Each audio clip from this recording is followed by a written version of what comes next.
Perkenalkan, nama saya Rizky Adi Novianto, biasa dipanggil Rizky. Saya dari Joglo Farm Yogyakarta, salah satu tempat budidaya maggot BSF di Jogja. Maggot BSF di Jogja kita mulai di tahun 2021, yang dimana fasilitas yang kita punya di sini yaitu ada mesin pencacah limbah yang nantinya akan membuat limbah organik menjadi bubur, dan bubur tersebut akan kita gunakan untuk pakan maggot.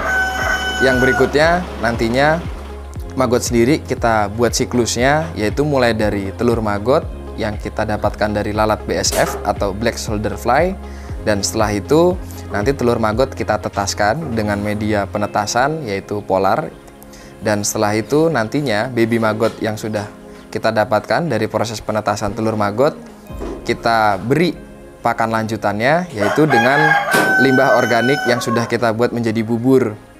Nah, dalam siklus tersebut usia penetasan dimulai dari usia 0 hari atau 1 hari sampai usia 5-7 hari. Setelah itu dilanjutkan dari 7 hari tersebut untuk pembesaran maggotnya sampai usia 14 hari. Pada usia 14 hari sudah kita dapatkan fresh maggotnya yang dapat kita olah. Ada produk turunan yang pertama yaitu fresh maggot, yang kedua adalah maggot kering atau dry maggot yang sudah kita oven. Nah, nanti dari yang maggot kita oven itu dapat kita jadikan tepung maggot untuk mensubstitusi campuran pakan hewan lainnya seperti kelinci ataupun kambing, karena nantinya bisa dibuatkan untuk pelet atau juga nantinya dibuat seperti komboran.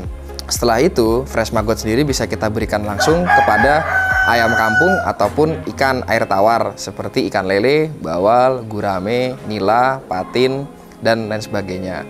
Untuk maggot kering pun yang nantinya sudah kita oven, tidak kita jadikan tepung, bisa kita jadikan untuk pakan ikan hias seperti ikan kana, ikan arwana, dan juga ikan koi. Nah, dari sini banyak sekali produk turunan atau manfaat dari pengolahan maggot yang bisa kita gunakan.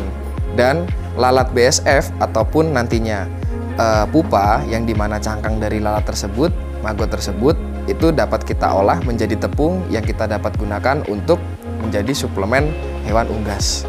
Berikut adalah salah satu contoh kandang lalat BSF yang dimana ini kandang kecil, kita dapat gunakan untuk skala rumahan.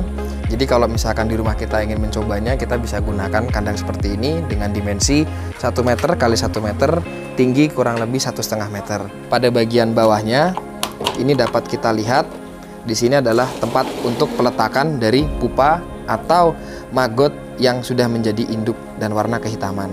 Nanti maggot ini akan menetas menjadi lalat hitam, dan lalat hitam ini nantinya pada bagian atas ini dapat kita ambil untuk proses pengambilan telurnya. Nah, di sini ada tumpukan kayu. Dalam BSF koloni kita menyebutnya aegis, yaitu tempat untuk peletakan telur-telur dari lalat yang sudah mengalami perkawinan. Box yang ada di sini kita berikan limbah untuk memancing lalat agar birahi dan memancing lalat supaya meletakkan telurnya pada bagian kayu tersebut. Nah, untuk skala produksi yang ada di Joglo Farm Yogyakarta kita gunakan yaitu kandang produksi, yang dimana kandangnya jauh lebih besar, dan dapat kita lihat di sini ada 2 dek yaitu lantai 1 dan lantai 2. Di sini kita tutup dikarenakan apa? Pupa membutuhkan suhu yang dingin dan tidak dapat terkena sinar matahari. Untuk proses penetasan menjadi lalatnya jauh lebih maksimal dan jauh lebih cepat.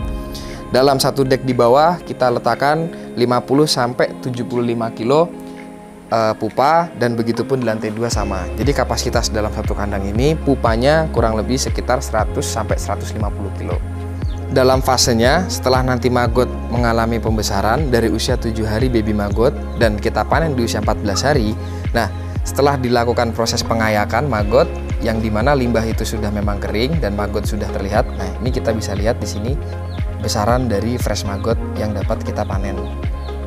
Nah, dari sini pada dasarnya bisa kita gunakan langsung untuk pakan ayam kampung ataupun pakan ikan air tawar. Akan tetapi kalau kita ingin melanjutkan ke produk yang turunan lebih banyak, kita dapat melanjutkannya ke tahap untuk pengovenan maggot. Nah, dari sini pun tidak dapat kita panen semuanya karena kita membutuhkan siklus, sehingga maggot tersebut kita berikan lagi limbah dan kita lanjutkan untuk fase menuju prepupa. Prepupa di mana maggotnya warnanya kehitaman. dan dia masih bergerak. Nanti dari prepupa ini kita masukkan ke dalam kotak hitam atau dek lalat yang tadi di dalam kandang lalat. Setelah itu nanti dia akan mengalami lanjutan fase, yaitu menuju pupa yang dimana sudah tidak bergerak. Nah, dari situ dia akan menetaskan menjadi lalat BSF dan dapat kita produksi untuk telurnya. Nah, kita dapat lihat perbandingannya antara maggot yang fresh dengan yang sudah pupa. Ini adalah maggot yang fresh dan ini adalah maggot yang pupa atau prepupa. Kita bisa lihat perbandingannya yang dimana maggot yang ini dia warnanya lebih kekuningan atau kecoklatan, sedangkan yang ini warnanya sudah kehitaman. Nah, disinilah yang bisa kita gunakan untuk kita oven ataupun kita gunakan untuk pakan unggas dan ikan air tawar langsung, dikarenakan kondisi proteinnya yang masih tinggi. Akan tetapi jika kita mengstoknya dia atau kita menyimpannya dia, maka dia akan melanjutkan fase menuju prepupa atau bahkan mati, dikarenakan dia masih membutuhkan asupan pakan limbah organik. Sedangkan pupa atau prepupa sudah tidak butuh, sehingga kita dapat lanjutkan fasenya untuk siklusnya BSF sendiri. Dalam fasenya, setelah dari fresh maggot, dia akan mengalami proses untuk menuju prepupa dengan cara mengganti kulitnya. Nah, di sini dapat kita lihat yang dimana terlihat bolongan yang bagian dalamnya itu sudah keluar untuk menjadi prepupa seperti yang warna hitam yang ada di sini. Nah, dari sini bisa kita lihat prosesnya dia dari fresh maggot, lalu dia usia 14 hari sampai 21 hari dia akan berubah menjadi prepupa.